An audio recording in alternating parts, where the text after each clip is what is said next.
Oh, yun! Magaling sana yun. Di ba? Singer yan, singer. Bagong dating, galing sa China. Madilim yata kasi ano yan, gabi na yata ito. Yung may Christmas party yata may ngayon eh. Ano na, kasi madilim. Pero kahit madilim, masaya kami pa rin. Kahit madilim, kahit lang 5 lang kami dito na iwan eh.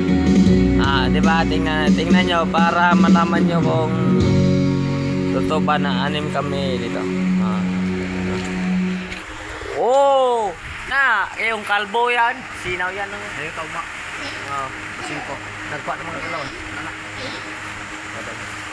Bukas guys, alis kami. Oh, di ba? May ano yan, PMS.